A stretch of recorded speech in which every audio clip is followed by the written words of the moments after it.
was a moment where I was feeling this pain in my chest, kind of on and off. And I was telling you about this and other people. I was like, man, I just feel like this pain and feel like a clenching, like I can't, like, I don't know, something was holding me back. That was the fear. And I think when we can fully embrace it and say, this might happen, and I may not like it, but by stepping into the fear, I literally felt the ball of pain in my chest unlock and like disintegrate throughout my whole body. The best-selling author and host. The #1 health and wellness podcast. On Purpose with Jay Shetty. Hey everyone, welcome back to On Purpose, the #1 health podcast in the world. Thanks to each and every one of you that come back every week to become happier, healthier, and more healed. Now, today's guest is a dear, dear friend of mine. And what I love about having him on the show is you love it. Whenever we do something together, we get incredible feedback. I get the most texts ever. I get so many DMs from all of you because you love seeing us connect. Because he's someone who's happy to be vulnerable about his own challenges and journey. He's done that plenty of times on this show. But today, he's here to talk about something that he's been really thinking about and working on for the next 5 years. So I want all of you to show your support for this incredible human, but also this amazing book that he's written. I want everyone to go and order it right now. The link is in the notes and the captions. I'm talking about my dear friend, Lewis Howes, who's a New York Times bestselling author, keynote speaker, and industry-leading show host of the School of Greatness podcast, which is one of the top podcasts in the world with over 500 million downloads. Lewis was recognized by the White House and President Obama as one of the top 100 entrepreneurs in the country under 30. And his new book is right here. It's called The Greatness Mindset. Unlock the power of your mind and live your best life today. This is the book that I want you to go and grab. Please welcome to the show my dear friend and brother, Lewis Howes. Lewis, man. Thanks, Jay. Good to see you, brother. Good to see you, brother. This is exciting, man. It's like, this is 5 years in the making. Like for you to, you've had a podcast now for nearly 10 years. I saw that announcement. In 2 weeks, it'll be my 10-year anniversary. That's insane. Congratulations. Thank you. What a history and Thank you. Legacy of service. And like, how many interviews now is that? Over almost 1,400 episodes. That's insane, right? Yeah. 1,400 episodes over 10 years. Unbelievable legacy. You wrote your first book, The School of Greatness. Your second book, Mask of Masculinity. Yep. On the release of that book was when we became friends. Yeah, the day it came out, I went on your show at NASDAQ. At NASDAQ, yeah. In New York City. I just started hearing about you maybe a few months before, and then you'd reached out. And I saw a couple of your videos, and I was like, I really like your style. And when we met, I was like, let's just hang out all day. I know. It was amazing. I didn't expect that because I was doing, so for anyone who doesn't know, I used to have a show on NASDAQ Reads, which was called Follow the Reader. And I would try and sit down with authors and talk to them. And I was thankful enough, that's where I met Ryan Holiday. And it's where I met a couple of other people in the space. And I'd reached out to you because I'd always loved your work. And usually an author would come in, you'd do the interview, you'd promote the book, and then they'd leave. And this was the day your book came out. And you were like, well, why don't we just spend the whole day together? So we had we're in a coffee shop together. Amazing, we're in a Barnes & Noble together. So fun. And that was the beginning of our friendship. It was amazing, man. And now we're here on another book launch day. And 5 years to write a book, like 5 years to be thinking about a book, 5 years to not, it's so easy to just put, for you, like with an amazing audience, amazing community, you could just put out a book whenever you wanted to. Right. What were you working on? What were you thinking about for 5 years? I wanted to do this after the Mask of Masculinity. And this was the thing that I was like, this is the thing that I wish I would have had when I was, 15, 21, 35, the book and the content that I wish I could have had to understand the pain that I was going through. And now having been through a lot of different healing journeys and healing a lot of different wounds that I had from my past, I finally felt like I was at a place of peace where I could create abundantly as opposed to forcing something. And when I wanted to start this 5 years ago, which I've been kind of researching and taking notes and having documents for a long time in my interviews about this, I had the content, but I didn't feel like I was at a place where I felt like I was a good coach to myself. I felt like I was still critical of a lot of things and still beating myself up emotionally and mentally. And I didn't feel like I would be authentic in putting the content out until I was healing at a level of authenticity internally. Wow. So after 2 years ago, I felt like I finally kind of had a tipping point for a portion of my life that I was struggling with my entire life. 10 years ago, I started opening up about healing sexual abuse and that type of trauma. Yeah. And that set me on a journey of healing for the next 5 years, many different things from my childhood, from parent stuff, things like that. And it allowed me to evolve as a human, be more courageous, have more authenticity, all that stuff. Be less triggered, less reactional, all that stuff. But I still kept repeating certain patterns in relationships. And you've seen me in 3 different relationships now since I've met you. Yeah. And you probably were able to witness a pattern from the previous 2. It's so hard to see the things until it gets really, really bad sometimes. When things are good and when things are not so good, it's hard to see it. It's not until things get really challenging or some big breakdown when we start to wake up. And it was the last relationship where I was like, man, I keep repeating the patterns of something based on a wound. I keep choosing, I keep staying, I keep putting myself in these challenging situations that I don't feel like I need to. But I hadn't yet unlocked what that was. Whether I was afraid to face it or just not aware of it yet, I hadn't fully embraced that healing journey. And so I started down a very intensive, coaching therapy experience where I was doing 5, 6, 7 hour weekend days on weekends every week, working with a coach to figure out what is holding me back. Why do I have this pain in my heart? Why do I feel like there's something like choking me on a consistent basis? Why do I feel like I can't catch my breath sometimes? When on the outside, I've got things going well for me. It's like I'm able to accomplish things. I can create my goals and make them happen. I'm building a business, all these things. I'm functional in a high level, but internally, I didn't have harmony. Wow. I was kind of at the stage, and we would talk about it all the time. I was like, dude, why am I struggling with this so much? Why am I going through this? And I was kind of at a stage where I was just like, I've got to figure out this part of my life in intimate relationships, because energetically, it's holding me back from friendships, family, creating my work, my mission, my health. It's draining, it's pulling from me. And that's why I always loved being single, because when I was single, I felt free. But when I was in intimacy, I felt like I was trapped.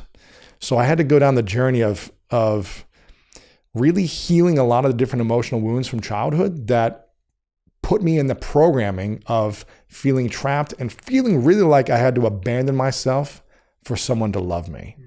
And so I never truly loved my authentic self, because I never felt like someone else would love me for who I truly was and truly accepted who I was. So that was just my personal journey, where other people might struggle in trying to figure out how to get clear on their purpose or their mission or how to make money or how to get in shape. That wasn't my problem. My challenge was intimacy, trusting myself, and being 100% authentic and courageous in intimacy and not changing who I was to please someone else. But the need to please others who I loved and who loved me was a big wound, and it caused a lot of pain. Yeah, it's so powerful hearing you say that, because I feel like it's not worth becoming someone you don't know to please someone you think you love. One right? person, yeah. Yeah, you just become someone you don't recognize. You become someone who you don't know, you don't understand, just to hope that that person will see that person. And accept you. Yeah. And it's exhausting. It's exhausting. Yeah, you're always performing, you're playing a role. You're giving in, you're abandoning yourself. Yeah. It's mentally, emotionally, physically draining. But what I love about all of that results in you being able to be creative. Like, you start removing all those blocks internally. It results in a book, and a book, as we know, is like a lifetime's worth of work put into pages to help people find their greatness in their own lives. And I wanted to start with, I definitely want to dive into certain elements of the book, because I think what you do in this book so well is you remove blocks for people. Like, I think the way you were just describing you having blocks in intimacy and relationships, I think we know this, and my community feels this, and I felt this in my life. There were blocks in what I believed was true of my potential, or blocks that I thought were true of what I could achieve within success, or blocks around how I felt about judgment and failure. And so I want to dive into all of that. Yeah, I remember the first year meeting you. Yeah. You were like, I don't think I can make, 6 figures a year. You're kind of like, I don't even know if that's possible, or if I'm worthy of that or deserving of it, or if the work I'm doing, I'm supposed to be making that, that much money. Yeah. And that was kind of a block of yours for, I don't know, well, probably a long time before then, but for a couple of years until you really were able to work your way through that. What was the thing inside of you that allowed you to unblock the financial fear that you had? It's exactly that, right? Like I had grown up in a family where the language around money and the psychology around money was we have just enough. And generally people who have money have done something bad to get money. So it's been like negative ways or like manipulative ways, or they must have done something shady in order to have wealth. Yeah. And so people who are good don't have access to that kind of wealth because they're not shady people. And so I think when I grew up with that, I remember many days having zero in my bank account, just living off of the last amount of money I had to pay off a bill or whatever it may have been. And I think what it really hit me as time went on was I was having all this impact. Like at one point, I still remember this, I had 150 million views and I was 4 months away from being broke. It's crazy, man. And I was just like, I can't make the stuff I care about anymore because I don't have money. Like videos cost money to make. Like this, I always say to people, like this podcast, this studio costs money to have. Like it costs money to have teams. And, right now we have producers behind the scenes and editors and podcast leads. And there's a whole team of people that make things possible. And when you're financially scarce, and I don't mean that in terms of how much money you have, but in your mind, when there's a scarcity around money or anything, scarcity around love, or scarcity around energy, or scarcity around health. Yes. It just limits you. And so for me, what you just went through, I had to rewire my relationship with money. Yes. And we have a relationship with people, we have a relationship with money, we have a relationship with our body, we have a relationship with our mind. Exactly. And so to me, it was that. I'm curious then, what was I want to tell this. Dude, this is not your interview, Lewis. I know. This is what you always do. I want to tie it in. I know you're an interviewer, but I want to tie it into bringing it back to me. Yeah. I get it. But I want to tell the story of the exact moment when the block went away from me from having fear around being trapped in intimacy after a 5-month journey of like intensive therapy and what it did for me. I want to share that story in a moment, but I'm curious, what was the moment? Was there a moment where something like you're unlocked in your heart, your body, your mind, your spirit, where you're like, oh, I'm deserving of money. I'm deserving of making more or having abundance or whatever it might have been, and being free of that feeling? Was there a moment for you? I mean, I think I'm still getting there as well. There's a part of it where you're always still rewiring, because when something's so deep rooted, it kind of like never like just leaves. But I'd say that I got more comfortable with it. That's a great question. When was that moment? Was there a breakthrough? Was it in a negotiation for a speaking gig where you're like, oh, I'm used to only making this much, but let me ask for more, or something kind of unlocking inside of you? I actually think it was, and this, I haven't talked about this before, but I think it's, and I'm sharing it because I'm with you, and it is the answer to your question. I think it was the first year that I could give over 6 figures to a charity that I loved. Wow. Like that's what it was. It was that feeling of, and I knew that charity would have died if it didn't have that much money. Interesting. And they were doing really meaningful work that I cared about. And I realized that I was like, oh, wait a minute. And that's not like, oh, look how great I am. I saved that's not the point. The point was I could only do that, and I could only be a part of that because I'd rewired my mindset. So if I wanted to create meaning and impact in the work, and this is one way, there are plenty of other ways to give back through time and energy. But to me, I was like, oh, like I can trust myself that if I have more, I will give more. And I want to trust myself that, we always hear that quote. I don't know whether it's from Grant or from Jordan Belfort, but the idea of like money only makes you more of who you are. Yes, it exposes who you are. It exposes more of who you are. And that idea that you're only going to become more, it's going to put a spotlight. We were just talking about that yesterday, like the idea that you don't change. And I felt for me, that was me trusting myself. And I think when you rewire it, like you trust yourself, what you were saying earlier, like you get a trust of like, oh yeah, I will do good with this. Like, because that's who I am at the core. That's powerful. Yeah. But it sounds like it was a reflection process. It was you trying stuff. It was you being like consistent and practicing. And still today. Yeah, exactly. It never goes away. Yeah. So what had happened for me, I was kind of just like, I'm sick of feeling this pain, this stuckness, this breakdown pattern that I'd continued to repeat and that I was fully responsible for in choosing certain relationships out of integrity and out of alignment of values and all these different things, and then staying. And I was finally like, okay, I need to find a solution to this pain. And so I found a coach that does a lot of therapy and healing work.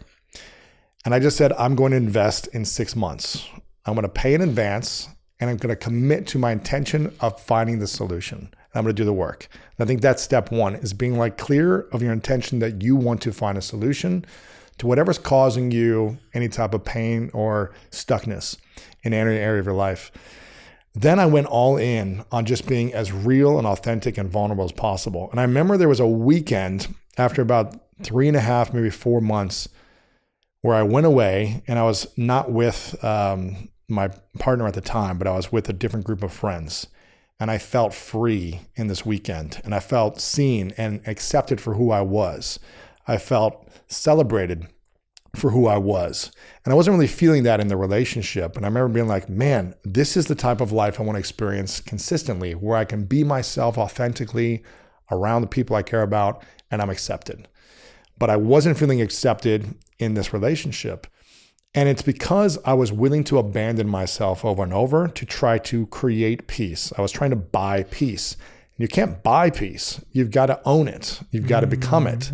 Wow. And my coach, after many, many months of this, in kind of unpacking a lot of different things and doing exercises with her and reflection and all these different things, there was a moment where I was feeling this pain in my chest, kind of on and off. And I was telling you about this and other people. I was like, man, I just feel like this pain and I feel like a clenching, like I can't, like, I don't know, something was holding me back. And she'd said something that finally clicked. She was like, Lewis, you're not trapped. You're free. You can walk away at any time. You're not stuck in this relationship. Specifically now, you're not engaged, you're not married, you got no kids, but you are free. You can choose to walk away at any time. And I always was afraid of walking away because I didn't want to hurt one person. And I didn't want that one person that I cared about to not love me, to not like me, to hate me, to whatever. That was the fear. And I think when we can fully embrace it and say, this might happen, and I may not like it, but if that's the price I need to pay to create peace in my life, by stepping into the fear, by owning the fear, by accepting that it will happen, potentially. Something happened in that moment. I can't remember if I told you the story, but it was like I literally felt the ball of pain in my chest kind of unlock and like disintegrate throughout my whole body. I've never felt this sensation before. And from that moment on, I was really kind of like weirded out when I was talking to the therapist. I was like, something just happened. I was like, something just happened. It was kind of like months of practice, months of reflection, months of these exercises and working with this coaching, taking action and trying to integrate the lessons. And then finally, like unlocked in a moment. It was a lifetime of practice, but a moment that unlocked. And I haven't felt that pain or fear of being trapped or being stuck or being not enough or needing to abandon myself to please anyone else since then. It doesn't mean I haven't had some challenges or stressful moments, but I haven't had that. And I'm so aware of it because I keep practicing and integrating the healing journey. I think that's been the key for me, is the ongoing integration of healing so that I can keep expanding, feeling happier, healthier, and healed, like you talk about for this show. And I think that's what everyone wants, to feel happier, to feel healthier, and feel like they're on the healing journey. Mm-hmm. Yeah, I mean, hearing you say that, as your friend, I know how much time and energy you put into working on yourself. Man. I know that any conversation we have turns into a Q&A with both of us going back and forth. Right. I know any conversation we have, you'll be talking about what work you're doing and who you're working with and who's in our teams to help us do that work. I'm talking about personal life. What is the difference then? Because I want to get into the greatness mindset, because you are teaching people how to unlock the power of their mind and live their best life today, which is what you've been doing professionally and now personally over the last few years. What is the difference between motivation and discipline? Because I find that a lot of the time people think like, oh, I'm so motivated by that, or I'm so inspired by that. But what you just explained is far more of a dedicated discipline to the self-work, the inner work.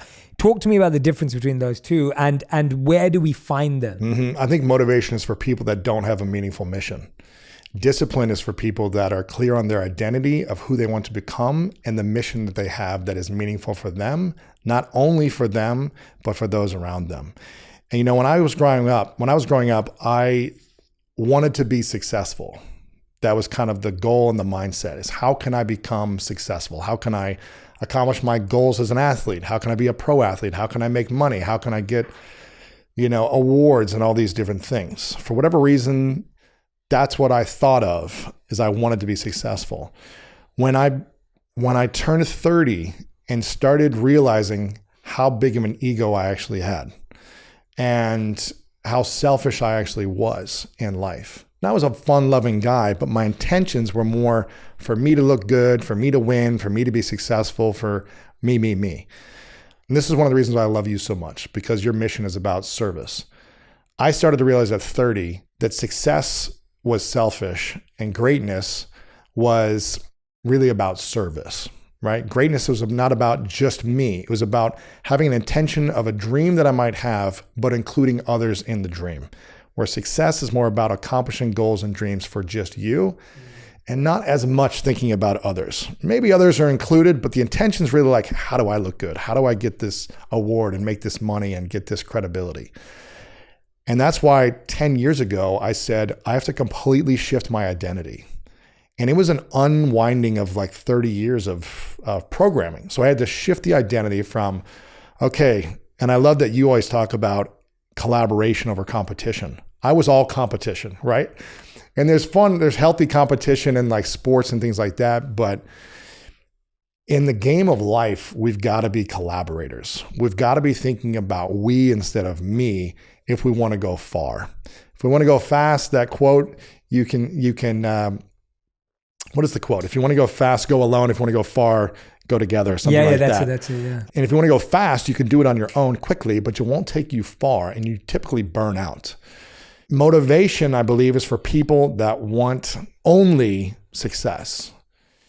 But discipline is when you shift your identity based on a meaningful mission. That's why I start the book with meaningful mission, because all the great people that we've interviewed who have health, happiness, and are healed, I think that's greatness. They have a meaningful mission that's beyond them. Mm-hmm. They have something more, and that is an identity that has non-negotiables, where they're able to be disciplined because it's something bigger than them. Mm-hmm. Whereas success by itself needs constant motivation, right? I love that you just shifted that desire of like selfish goals or like self-based goals to service. Because that for me was the thing that switched when I met the monk, right? So I heard that at 18, and that was just, to my 18-year-old mind, I was like, what? Like, wow, like no one's ever said that to me before. And I would never have learned it if it wasn't for meeting the monk. And you're saying you learned it at 30, or that's when you realized that after being successful to some degree that you'd achieved then. Externally successful, internally suffering. Yeah, wow. And no one wants to suffer. No one. Yeah. It's interesting. I was just interviewing a guy before this today, and I said on a scale of 1 to 10 of your inner peace and self-love scale, 10 being you love yourself, you have a lot of inner peace, 1 being you hate yourself, no love. Where are you? He said, I'm a 5. Wow. And I said, and this is a guy with a massive company, extremely fit, shredded, like people around him, but internally a 5.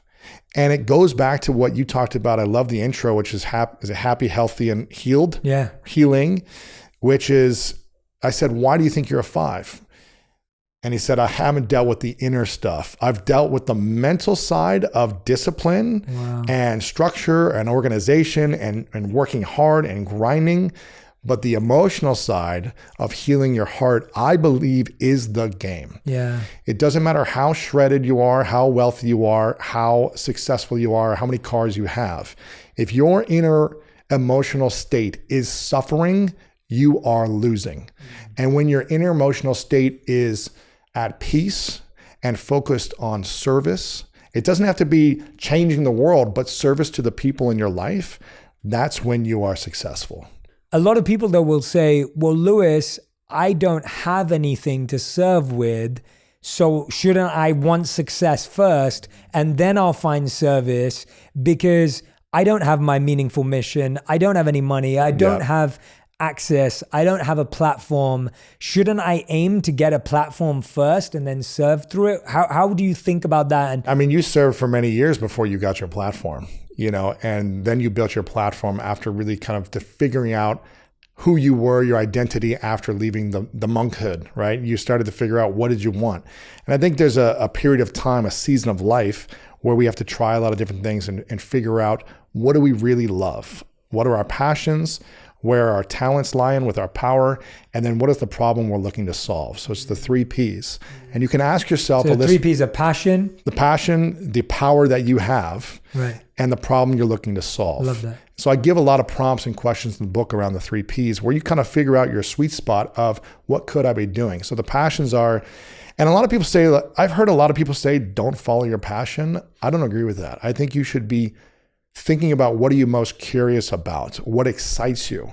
Whenever I ask people, what are you most excited about in your life right now? You mostly see people like look up in the sky and they take a deep breath and they get really excited and they're emotional about it. They're like joyful about it. You want to lean into that feeling and do those things and be in that playground of experiences. Yeah. So I think you really want to be thinking about what is the things that I am most passionate about. And maybe it doesn't mean for a 2 to 4 year window of life, you're going to be able to work on it, but you can still be working towards it. So figuring out what interests you. What would you do if money was no object? What would you just love to wake up and do in general, and what excites you? Think about that. The second thing is, when I was starting out, I didn't feel like I had any talents. So I can relate to a lot of people. When you left the monkhood, you were like, well, what is this transferable skill in the workforce? That's literally how I felt. Yeah. And you said you got rejected by like 100 companies or something. Yeah, and 40 companies. Yeah, 40 companies, yeah. And it's like, I didn't think I had transferable skills. You didn't think you had. A lot of people probably don't think that way. And most people, when they finish university or college, they don't use that degree 5 to 10 years later. They're moving on to different things eventually, right? So even if you got a degree in something, you probably won't use it in 5 to 10 years fully in that area. And so I think you got to figure out what are how do I describe it? Kind of like invisible assets, right? The invisible assets that you have acquired throughout your entire life that maybe you're not even aware of. Mm-hmm. For me, an invisible asset was curiosity. It's not like I have this tangible currency that I can use to build an opportunity in my life, but it was an invisible currency, an invisible asset. I was so curious about other people. Another invisible asset, I was a pretty joyful human being. And anytime I entered a room and everyone was always older than me and more talented and more successful, I just said, I'm going to bring so much joy and curiosity. That doesn't seem like a transferable skill. Yeah. People would be like, they just wanted to help me. And I was this 24-year-old punk that was just entering these networking events and these social media conferences and these rooms around all these kind of thought leaders. And really people that I was like, wow, they're like successful mentors of mine. And they're always like, hey, Lewis, why don't you come join us for dinner? Hey, that's pretty cool you're doing this. Let me help you here. And I brought curiosity and joy. I never talked about myself. I would just ask questions that I was fascinated by. And people loved to share these stories about themselves. That was a currency. That was an invisible asset that I brought to the table. So you got to think about what are the powers that you have that maybe you don't think you have. And also, I'm a big fan of figuring out where you are most powerless and creating a list of all your fears. I call it the fear list. Yeah, I want to get into that. Yes, this is the place where you feel the most powerless. Yeah. So for me at the time, I felt like my biggest fears and where I felt most powerless was standing in front of a room of peers. I could not stand up and speak in front of 5 people without stuttering, stumbling, sweating, and just forgetting everything that I wanted to say. So I always felt insecure when I had to stand up and present in front of people. And I always felt like, man, I'm just messing up and people are laughing at me and I'm not good enough. I'm not as smart as everyone else. I'm not as good as a presenter as everyone else. So I had this incredible crippling fear. And yet I knew one day I wanted to be able to impact people in some way, whether it was a career or something else. And so I found a mentor who was a professional speaker. I found a mentor with a model that I wanted to mimic. He was a professional speaker, and he said, you gotta overcome this fear. A way to do that is go to Toastmasters, a professional speaking class that you can go to. And he told me exactly what to do. I want you to go every week for a whole year. It's gonna suck the first few months. You're not gonna feel good. You're not gonna like it. It's gonna be embarrassing, and you're not gonna feel good about yourself. But I'm telling you, if you do this every week for a year, you will create unbelievable things in your life. And it was true. Never in my wildest dreams would I think I get paid what I get paid to speak publicly now. So what was once something that made me feel so powerless, I made it a superpower. But the only way I could do that was finding someone or some model or mentor to give me some guidance or that I could mimic, and then taking action on the fear over and over again until I embraced it and became the Batman of public speaking. You know what I mean? It's like you've got to, whatever the fear is for you've got to become Batman in that experience. Yeah. You've got to live in the dark. You've got to wear a bat suit and embrace that fear 100% until you can sit there peacefully, for me, on a stage in front of an audience. Yeah. And that took years. Yes, yeah. You want to develop more superpowers in your tool belt. You want to lean into that. And I had a ton of fears and a lot of insecurities. So it took me many years to start practicing on this and overcoming it. And I still get to step in more of them. The work never ends. Yeah. So that's the second thing. You have to figure out what you're interested in, your passions, your powers, and overcoming your fears to make them superpowers. And the third one is figuring out what problem do you want to solve. This is something you talk about so much. And one of the reasons why I love your work, Jay, is because you're always asking people to think differently. You don't have to be the one who's the entrepreneur or creating the thing. There are so many great causes, teams, businesses, and companies that have missions that you can be a great team player and use your passion and your power to support that problem. And I think that's what you got to be looking for. And it may not always come to you, in your 20s, early 30s. It may evolve. There are different seasons of life that you can use these passions and powers to solve problems. So you don't have to have it all figured out at 25 or 31. Yeah. Just like give yourself a break and keep enjoying life along the way. Yeah, I love the 3 Ps, and I hope that everyone, when you get the book, I want you to spend a really big chunk of time figuring out those 3 Ps. Yeah. And I think what you said is true. I've heard that rhetoric too of don't follow your passion, it's a waste of time, it's bad advice.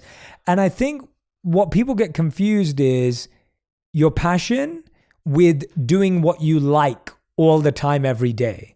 There are lots of things I have to do every day that I don't like. Yeah. But they help me do what I'm passionate about. Exactly. And I think it gets confusing when people are like, well, do your passion means every day, all the time, you'll just be doing what you love. And I'm like, well, that's not true, because I have to do plenty of things I don't love in order to do what I do love. And that's why you've got to use discipline. You've got to use discipline to keep you organized and consistent on certain things that maybe aren't as fun. Yeah. We'd all love to sit around and play games all day, but it takes discipline to see a meaningful mission come to fruition. Yeah. And I think that's the key. When you get clear, a lot of people that aren't clear on their meaningful mission for this season of life, they're confused, they get depressed, they have stress, they have overwhelmed, they feel lost, they feel frustrated, they feel like something's off. And it's because you're not clear on the meaningful mission for this season of life. And so that's why it's just so important to get clear on what you want and how you want to include others in this season. Yeah, and I love how you keep saying season of life, because it's not like you've got to find your meaningful mission for the rest of your entire life. No, and I think that is too much pressure for people. How long is a season? Like how long? How much time do you think people should there's think different about types of seasons, and I look at it as sports. Yeah. In sports, in a year, You're an athlete. And so, in a year, there's 4 seasons in the year of fall, summer, spring, winter. In sports, there is a preseason, a season, postseason, and the playoffs, right? There's kind of these 4 seasonal moments. And there's always time to reflect on, okay, I did this thing for 9 months or a year. Do I still want to keep doing this thing, right? Take time to reflect. You take a month off every year to reflect. What worked? Just came back from it. You just came back. It was amazing. And you look relaxed. It was amazing. Sometimes we're so in it all the time that we don't have the moment to reflect on, am I still excited about this? Is it still what I want to do? Do I feel like there's a new season coming for me? Like, am I shedding something and stepping into something that I'm ready for now? Just like this book, it wasn't the right season 5 years ago. I didn't feel like I had figured out what I needed to figure out internally to be authentically sharing the message that I have now. And I felt like I would have been a fake if it came out years ago. I knew the concepts, but I didn't know it inside of me. How did you know? Like, that's a great point, right? Like, I feel like there's a lot of people listening. They want to launch a podcast. They want to write a book. They want to build a new idea inside their company. They want to take a new idea to their boss. They want to start something fresh and new in their area. They want to start a charity, right? Whatever it may be. And I think there's always that period of not feeling ready and then doing it. And I feel like that's the part where most people are stuck. Where, like, in their head, if you talk to them, and I'll talk to lots of people, they kind of know what the logo looks like, and they're kind of thinking about the website, or they kind of put a bit of the presentation for their boss together and they're thinking about it. But what's the difference, or what is the right way to go about feeling ready or getting ready even when you don't feel it? Right? Like, because you didn't want to wait 10 years, exactly, but you didn't want to wait 5 days, right? Like, how did you, And obviously this is a book, so it's a bigger thing. It takes more time. I think there's this concept that we've all heard that is like, fake it till you make it, right? That's the concept. Fake it till you make it is what a lot of people hear. And I really started to think about, I don't really like that. Yeah, neither do And I. I think it should be face it until you embrace it, right? Or face it until you embody it. And so when we take the concept in the greatness mindset of, okay, writing down a list of your fears, your fear list, then you face the fear until you embody and overcome that fear, until you embrace it, you embody it, and it doesn't have power over you anymore. And really, for me, it's about having the perception of, like, it just kind of depends what you value in life. So many times for me, I think about how much I could die at any moment. I think that my life could be over at any moment. Will I be proud of who I am if I didn't launch this thing that's been inside of me for a while?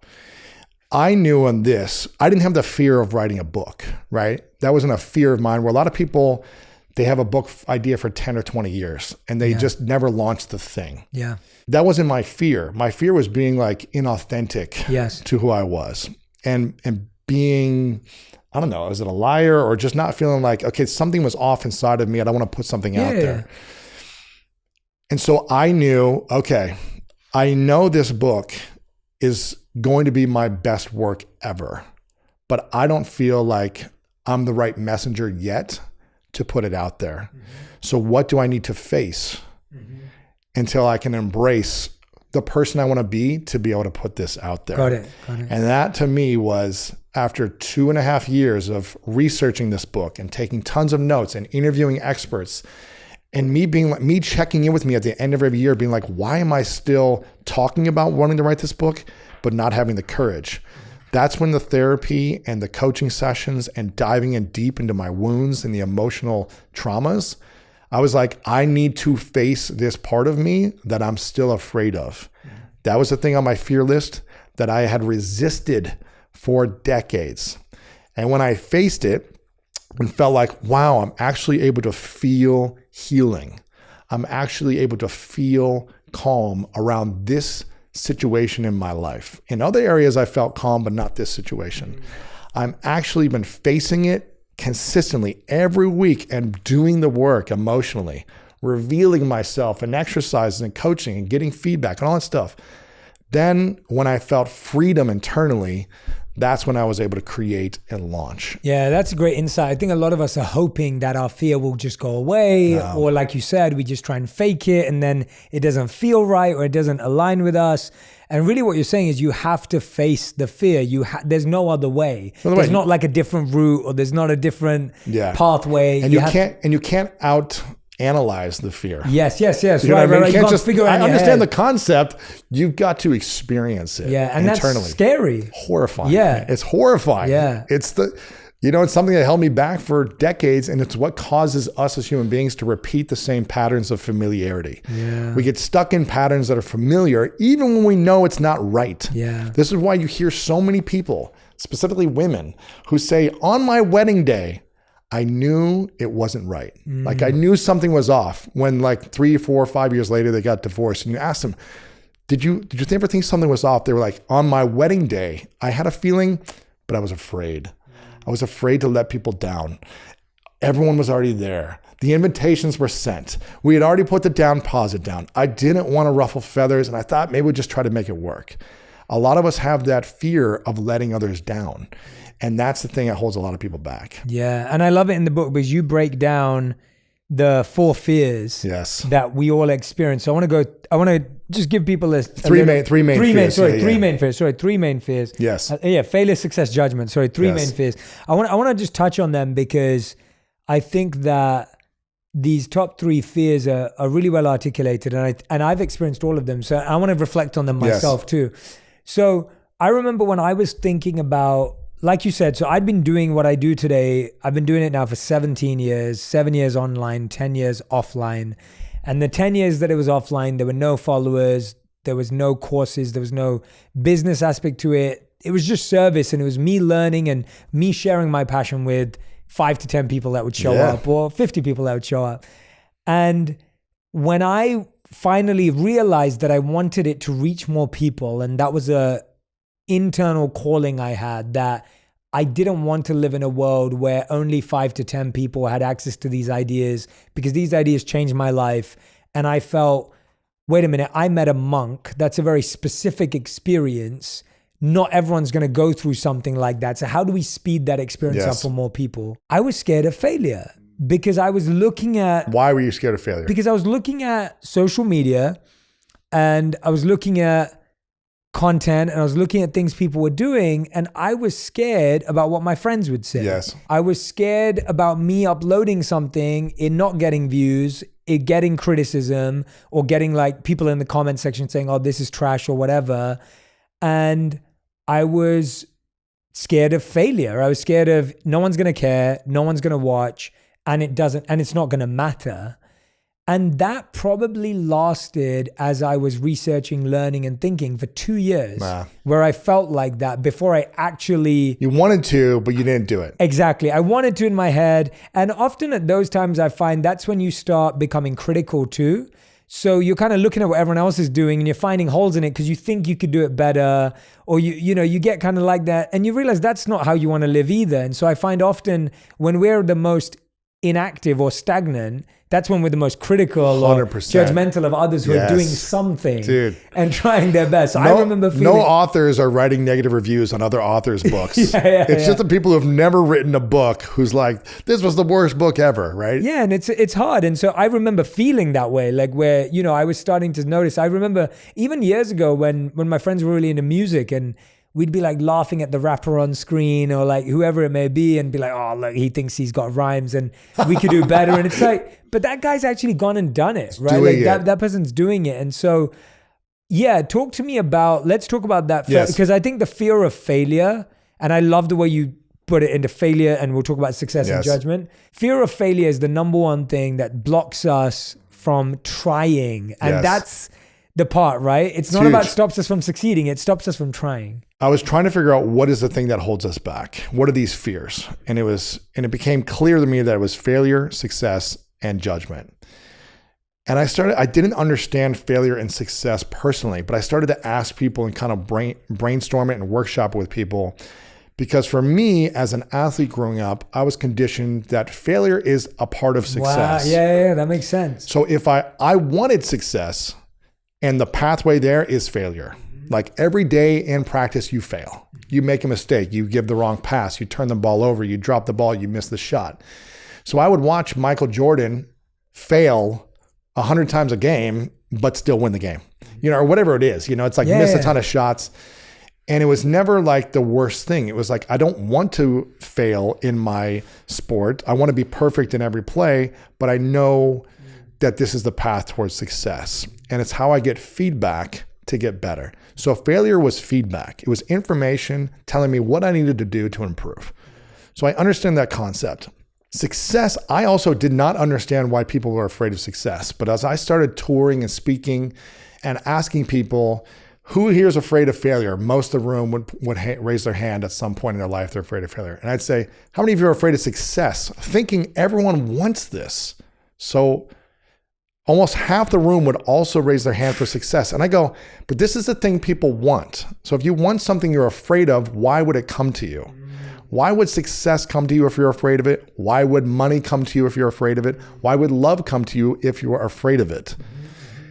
So I never understood that concept. But as I started to talk to people and realize, oh, actually, I get it. Because the weight of gold can be so heavy for so many people. There's actually a documentary called Weight of Gold that is about Olympic gold medalists who go on to commit suicide afterwards, who go on to have extreme depression, mental health challenges, lose friendships, go bankrupt, all this stuff, because the pressure, once you succeed, to stay there, everyone expecting you to be a certain way, everyone expecting you to be perfect all the time, the perfect role model, everyone expecting you now to have money to just give to your friends and family, and not knowing who really cares about you for you versus your success.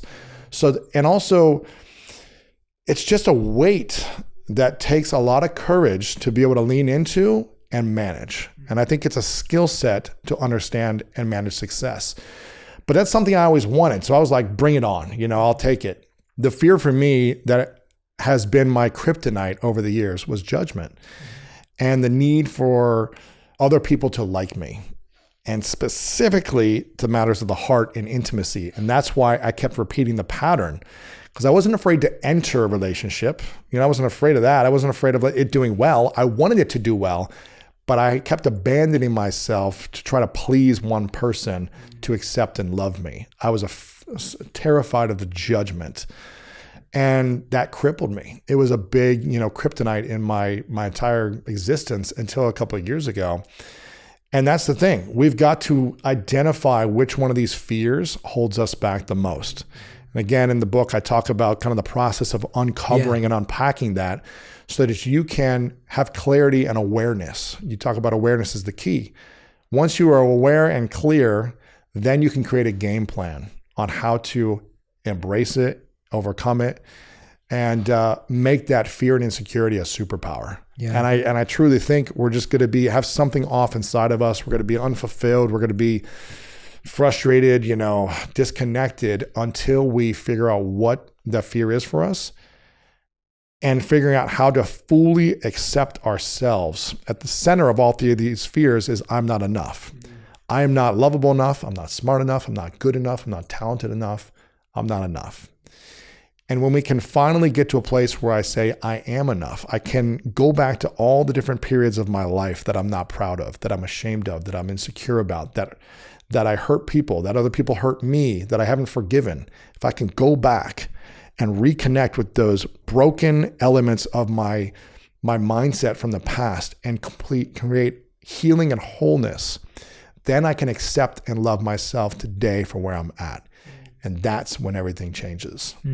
Yeah, and I can so relate to all of those as you're talking about them. Like, I remember after I had my first viral video, I didn't want to make any videos. Really? Why? Because you're scared of success. Like, you're scared of... But weren't you excited? You're like, 50 million views. Like, all these people. You get... Well, that's the point, right? Like, at one point, it has to become about more than the success or failure. And that's where the meaningful mission, it comes back to that, right? Yeah. It always comes back to that. And I was talking about this with our friend, and we talked about you too. It's so funny. I was talking to Stephen Bartlett recently because I was in London, and we talked about you too because we were talking about relationships. And he was saying what he'd learned from you and the conversations you guys have had, and now I'm talking about him to you. But I was talking to him about the idea of just like getting comfortable with the idea that at one point we all have to embrace insignificance and irrelevance in a public sense, but that in an internal sense, the meaningful mission was what was carrying you. Yes. So if you stop because people stop following, or if you start only when people are following, then there isn't a meaningful mission. because the meaningful mission is what you were doing, whether people were following or not, because it's what you wanted to do and who you wanted to be. And so I think it comes back to that if you only play when you're winning and you stop when you're losing, or you don't pivot and learn a new way to serve, then there isn't a meaningful mission at the bedrock of it. And so I love that the meaningful mission is at the heart of everything, because there will always be changes. Like the platforms will change, the algorithms will change. People will come and go. People will come and go. And you see the people that have lasted the test of time, it's usually people who have a meaningful mission, as you were saying, who want to keep serving, keep giving. They feel they have that. Yeah, and they're not worried about how famous or relevant they are. Correct. You know, and I think I loved your conversation with Kevin Hart about how fame is like this ultimate drug. And if it's not used wisely or managed properly, it will ruin you. Yeah. And I think, you know, the idea of being relevant or having followers or views or something like that, if it's not managed properly, it'll probably stress you out and overwhelm you and make you go a little crazy, unless there's some foundation of, hey, yes, I want to impact more people, and yes, I want this to do well, but the mission is to serve. And I remember when I wrote my last book specifically about masculine vulnerability, I remember thinking to myself, this may not do that well. No one's gonna, it's hard. At that time in 2018 or 2017, whenever that was, I was like, I don't know if men are ready to start talking about being vulnerable. It was kind of just like barely happening, right? It was and early now, days. Now everyone is talking about that. Not everyone, but you see that a lot. Yeah. But I remember being like, I really don't care if this sells 1 million copies or one. If it sells one and that man is impacted and he has a deeper relationship with himself where he heals, he has a deeper relationship with his wife or his partner and his family, he heals and mends some relationships, and he finds more happiness, health, and he heals, then I was like, it's worth it. It's worth the 2 years of research. It's worth all the pain that I went through. It's worth the fear of opening up about sexual abuse that I was afraid of years before that, because I want another guy to feel the same way. Yeah. And so I think when we go into it with, yes, we want things to do well. When we put effort and energy into launching a project, a business, a company, a book, a podcast, of course you want things to go well. But if you have the meaningful mission as the bedrock, where you're just like, it's about we, it's about us, it's about service. It's not about me getting more famous or building something of more followers. That's when I think it's more sustainable energetically. Yeah. When people are sitting with that, and we kind of skipped over it, but we used it and moved forward. Like, I think when I use the word purpose, or when you're using the word meaningful mission, it's like, it can feel quite heavy for certain people, because they're like, I don't care about it. Like, there's nothing that I even care about that much. Yes. Like, I don't know, or I wish I cared about humanity or animals or whatever it may be that you care about. You got to know your season. When I was broke on my sister's couch, I couldn't think beyond getting off the couch. So I was like, my meaningful mission is to make enough money to live on my own. Yeah. I remember that. Yeah, paying rent and paying groceries was where I started. If that's your season of life, you got to focus on that. And you got to focus on getting to a baseline where you can start thinking beyond yourself. But you're doing that with the hidden feeling 100%. Of like, I want to do service, 100%. But right now I just need to focus on this. It's kind of like, I love that you said that, because that's what I found too. It's like, I never stopped wanting to do service. There were just moments in trying to do service where the immediate need was, it's kind of like saying you have an apartment, there's a fire in the apartment, but you're trying to do your interior design, right? Like, or you want to have your friends over. Right. You're like, no, but my apartment's to have my friends over. And it's like, no. It's burning. Yeah, it's burning. Like, I want to serve with my house. I want to have my friends over. And it's like, no. Just solve the fire. Yeah. And then use it for that, right? Yeah, and I think it's understanding where you're at. And that's why I said, like, listen, you've got to have a season of overcoming your fears as well. Like, for a few years, I was just like, I'm so crippled by insecurity and fear that all my energy is going towards public speaking class. I'm doing salsa lessons because this was a fear of mine, and I wanted. Oh, you're such a good dancer. Thanks, man. But I was like, there's so many, and I was in research mode. I know you love to read and research and teach. I was in just research mode for hours every day. I was researching, I was learning online, I was building relationships, and I was overcoming fears. That was the season while I was on my sister's couch for a year and a half, trying to figure out, who am I in this world? What is the point of all this? What is my identity now that I've lost my dream and my athletic dreams? What am I going to do the rest of my life? I was in a season of researching, of building relationships and overcoming fears. But I was being in service to the people I was working with. I was bringing curiosity. I was bringing joy. I was bringing moments of fun. And that's just as much service as it is feeding the homeless or changing the world or curing cancer. That's a great answer. Yeah. Greatness is not about changing the world. It's about changing the world around you and changing the world within you, and being in that evolution of growth and transformation and saying, how can I continue to level up myself and the people around me? That might be 3 people. Yeah. But if you're doing that, it's making a ripple on so many more. You know what? And you live that. And that's what I love about it. There's a couple of things that I want to point out. And I want to ask you how you've done these things sometimes. I remember I went to lunch with Matthew Hussey, who's a dear friend of ours. And, you've been friends with him a lot longer, but he always told me I'd get along with him, and we do. And I went for lunch with him, and you guys had just all been on Red Table Talk for an episode. And it was you and Stefan Speaks. And Devon Franklin and Matthew. And Matthew was saying that the whole time, because there were so many of you. There's like 8 of us around the table. So many of you around the table. And there were lots of questions. And it was like everyone obviously has so much value to add. Everyone on that table has beautiful insights. But you were kind of like doing layups for everyone else. So it's like everyone was sharing their insights, but you were the guy who was like passing it to everyone on the thing. And you have loads of great insights too, but you were happy to play it. And I just want to say that's you practice what you preach, and that you do that even when you have an opportunity to shine. You're happy to pass the ball. Like, you're happy to pass the ball and go, no, you slam dunk, you take the 3-pointer, you take that. And people notice that, right? Like the right people who are aware, they notice that, and they recognize that, this person actually is meaning what they're saying. Yeah. And that was just a private lunch I was having with a mutual friend of ours. It wasn't like a show or anything. And I wanted to share that. But the other part of what I see in you, you're so good, and you talk about this in the book about enlisting support. You're so good at finding a coach, going to a class, getting a teacher, doing a course. I give that advice all the time, and I think we give that advice all the time. We're like, just start doing a course, like do this, do that, like, right?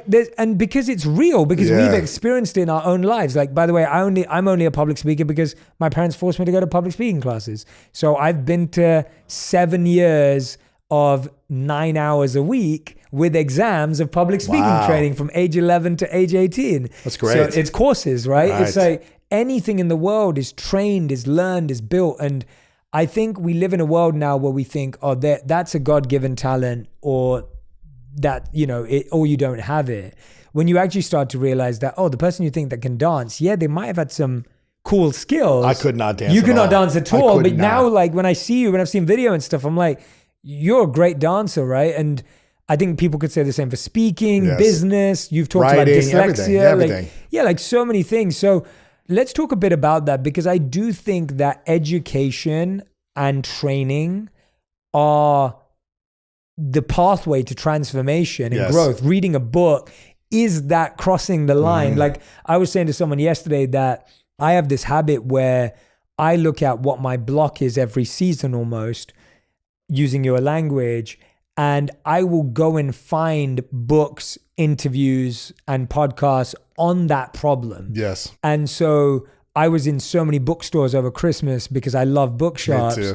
And I was just walking around, and I would walk around just as, like, I was given this example yesterday. I was like, if you're out of milk at home, you go to buy milk. Right. You don't just go, I'll just use washing up liquid instead, right? But if you're out of discipline, what we do is we go, discipline. Go find some, go buy some discipline. Like what we do is we go, I'll just watch Netflix then, right? And it doesn't solve the gap. Like if you're out of cereal at home, you don't just go, I'll just eat like chips for breakfast. You go and buy cereal. And so I look at my life in that way, like a grocery store, and I go, what is it that I need in my life?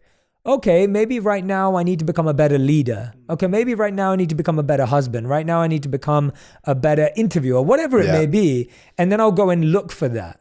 And it sounds like you do the same.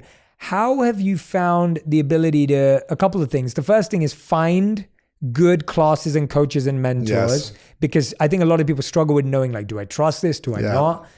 Good question for people to ask. And second part is, how do you commit and stay on top of it when naturally, like, it's easier to just sit at home and watch TV? Two things. Yeah. How do I commit and stay on top of it? I pay in advance. Yeah. Right. That's a great one. I pay in advance. Yeah. I pay my nutrition and fitness coach in advance. I pay my therapist and emotional coach a year in advance. And we schedule it every 2 weeks for the year. Yeah.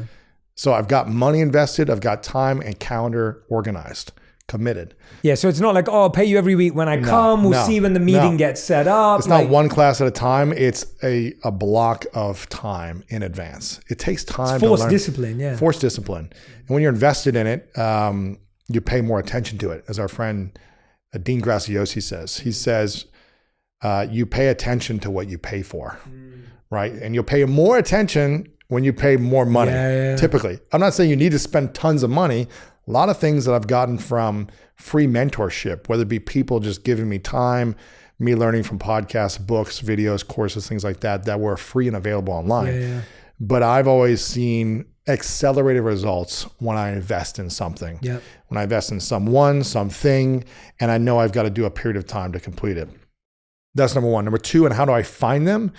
How do you know who to trust, and how do you find them? How do I know who to trust? I typically ask people that I respect. So I'll ask you, hey, do you know someone who could help me in this?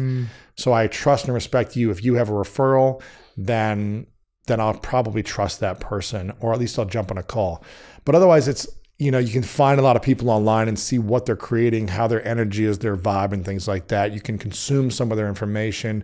You can see testimonials. You can check in with those testimonials or referrals. So I just kind of follow that process. And I'll always do like an intro session with someone if it's like coaching, to see, like, do we really connect before I commit a year in advance or 3 months in advance. So it's making sure that they've got results that I respect, and they've worked with people and help them overcome challenges that I respect as well. Then it becomes more of a thing that I trust diving into. And to go back to what you were saying just before that about kind of giving people layups and stuff. Yeah. I wasn't like that until 10 years ago. I mean, in some ways I was, but it wasn't until 10 years ago when I had this kind of initial transformation of letting go of big parts of my ego, where I said that I have to be extreme in a sense the other way, because I was so competitive. I wanted to be right. I wanted to win. I wanted to be number one at everything. I can't imagine you like that. And I can imagine, like, I know you're competitive in sport, and obviously, like, as an energy, I didn't know you then. Maybe people didn't feel it, but internally that was driving me, right? In a lot of ways. And it was all based on a wound that I hadn't healed yet. Once I started to heal, I was like, oh, wow, I've had this all wrong. Everything was win-lose to me as opposed to win-win. So 10 years ago, I actually learned the concept of win-win for the first time, or at least I understood it for the first time. Maybe I'd heard it as a kid, but I didn't embody it until I was able to face that and wake up to it. And that's why I was like, okay, I'm going to start this show. It's not going to be about me. It's going to shine the light on everyone else. I want to practice this. I want to overcome this consistently. And I was really inspired by Oprah, where she just always shined the light on others, right? For 20 something years. And she's talked about it before. It's like when you shine the light, there's always a reflection of light back on you. And the more you do that for more people over time, you become brighter in return. And it's not the goal to become brighter necessarily for selfish reasons, but it naturally happens. You reflected the light back on you. And I think that's a beautiful thing. It's something that you do so well by lifting others up. It's something that I try to do really well by lifting my friends up, like we did on Red Table Talk. When, Jada is asking a question, I'm like, gosh, I know Stefan has the perfect answer for this because I've heard him say this 3 times. Yeah. So I go, Stefan, you know what to say here, Or when Matthew had a different perspective on something else, I was like, Matthew, man, you said this amazing thing about this before. Can you share what this is? Devon, I've heard you say this. So, I learned this early on because I didn't feel like I had the answers or I was smart in my early 20s. So I wouldn't speak a lot from my perspective. I would just ask curious questions. And after a couple hours of meeting with someone, I never really spoke about me. I would just ask about them. At the end of the conversation, they were like, man, you're the most interesting person I've ever met. And I was like, I didn't share anything about my life. I just asked you questions. But people want to feel that you're curious and interested in them, and then they'll think you're extremely interesting. I feel like it's also just something that you also naturally listen. And I think that, I think a lot of these things are often used as techniques, and they don't come across as genuine because if you ask a question, you actually have to listen, and then you actually have to remember, and then you'd ask a follow-up question. And I think sometimes you can tell when it's disingenuous, or you can feel when it's off. You can feel it from a mile off, or like it's manipulative or something. Yeah, when you feel like it's a technique where someone's coming at it, like whenever people used to give the advice of like, oh, reach out and do something for free for someone, and then someone would do that for you, but then they come back with like this, and then you're like, oh, wait a minute, I thought you were doing this for free. Yeah, I thought you were doing it for free, and you start realizing just like it has to be done so genuinely, and people will respond to that. I had a rule that, and I still have it too. Like, I never took pictures with celebrities unless they were on the show or in a meaningful connection. It was never a clout grab. Like, it wasn't like, oh, I'm in this place, I've seen this person, let's get a picture just to like show off who you're hanging around with. Like, it was like, no, if I have a relationship with that person, or they're on a podcast and there's a meaningful interaction, or we're doing something together, because it's just like, when people feel used and you're using people in that way and there's no genuineness, it kind of just like, it feels really cheap, and it comes across that way too. And it actually blocks you having a real relationship. Right. And so when you're asking interesting questions, and I know you do that all the time, but I also know you're listening, because then we'll bring it up again in another conversation. Right. And so I think there's a real truth to that. I also, in my own personal coaching practice, I set a new rule, and this was something that took me a while to understand, but it really helped me. So anyone that I privately coach, we have a fee of my time, but the entire fee goes to charity of their choice. That's cool. So I have a fee. We count up the hours like I would in any coaching practice, but the amount goes to a charity of their choice. That's cool. And it became a way of that I could feel I was serving and I could give myself. And I wanted the person to also feel like they were getting the feeling of giving back rather than always paying for stuff. That's cool. Because I found that a lot of people always felt that they could pay for anything and they could buy anything. And I wanted them to feel the opposite. Yeah, that's cool. Where it's like they weren't buying anything, they were getting to give away. That's amazing. And so I've never talked about it before, but I wanted to share it with you because it was just something that I was thinking about. Like, I wanted to find a method where I could give my heart to someone and they could give their heart to me. And I found sometimes that money got in the way of the heart. Interesting. And so like in friendship, there's no money exchange, hence there's a heart space. And so in coaching, I had to find a way. Cool. Yeah. And that was my way. And it's like been a beautiful commitment. And it's great unless it gets like overwhelming with coaching clients and you have no time. Yeah, of course. And I don't, right? Like I have like 6-7 people that I work with. So it's not something that I'm looking to grow in a business sense. Where are you looking to grow in your life right now? After a month of reflection of this end of year season of last year, of being honestly your biggest year ever in so many ways, from the business to success to speaking to the podcast growth to YouTube to video, celebrity clients, all the talk shows you've been on, all these things that have happened. What was the big reflection for you, and where do you see yourself moving in this next year? So obviously this year, the new book is out, 8 Rules of Love. So my heart's in love. The tour is happening for the first time. I'm really excited to like hug people and hold their hands and look into their eyes. I think I've always been a hugger. We just hugged for like. And by the way, everyone watching right now or listening, when you hug Jay in person, just whisper in his ear and hug him long and say, "This was from Lewis." Because that's what I do with Jay. I hold him so long and I whisper in his ear, I'm like, "I love you." but there's a joy in that. Like, I love physical connection. I love the idea that I'm actually going to, I feel so grateful that for 6-7 years I've been doing this. I haven't met 99% of people. You probably feel the same way.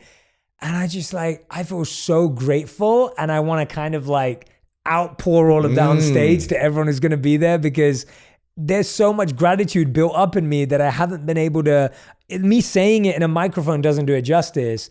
And traveling around and doing a hectic schedule and doing all this craziness is really an output. It's totally from a gratitude point of view, because there's nothing else to it of why you'd go on tour. So I'm excited for that. And then, if I'm completely honest, I'm excited for rest, study, and creativity. I'm really looking forward into the next half of the year, where my plan is to go more internal and learn and study again and research and read more. I do that all the time, but I mean do it even in a more obsessive, constructive way, and spend more time just being creative and being present, because I feel like I've been really going all out for like the last 6-7 years now.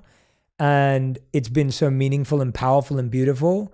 But at the same time, I'm conscious that to have the next 7 years be even better than it's been, it's going to require this pit stop. And my monk teacher would always say, if you want to go 3 steps forward, you have to go 3 steps deep. And so this is the time to go 3 steps deep in order to go 3 steps forward again. And so I feel after going all this forward that I've done, it's time to go deep again. And I feel that internally it's calling me. So, well, you're about to spend the next, 3 to 6 months going hard and forward. And that's great. And I'm ready for that. And I'm ready for that after this month off. But after that, I'm already planning. I'm curious. I know this interview is about me, but it is about you. but I can never not ask you questions, no matter when we're doing this stuff. I'm curious if you could fast forward in your heart and your mind 1 year and just imagine everything that has happened. You're pouring your energy into everyone, the gratitude you're going to give to all this community, tens of thousands of people that are going to be in person over the next few months, supporting you, seeing you. And make sure you guys, if you haven't bought the book, get his book right now as well. What do you think is going to be the lesson you're going to learn at the end of this year? If you could be in the future, what do you think your soul is going to tell you that is going to be the lesson and the thing for you to step into or let go of into the next year? I think the lesson will be to, and everyone needs to do this, and it comes back to your point of season, is to live in the season that you have reached. And what I mean by that is that there was a different energy that it took to get here, and it will be a different energy to move forward. And I think it's really interesting, because I think we often stay in the same energy state multiple years of our life because we got used to it or we got familiar with it. And then years go by before you realize you needed an energy shift. And I think when you see people who are burnt out, lost, or confused, or feel like they wasted time, it's because they never realized that they stayed in the same energy state that they were in when they started. And you have to accept that time has changed and life has moved on and you've learned new things and you've gained new clarity. And so I think that will be the lesson. And letting go, I think, will be, I feel like to get to this point, I had to do a lot of what I didn't love. And I think that should always get less and less and less. So I think a healthy life isn't one where you only do what you love, but it's a life where you do less and less of what you don't love.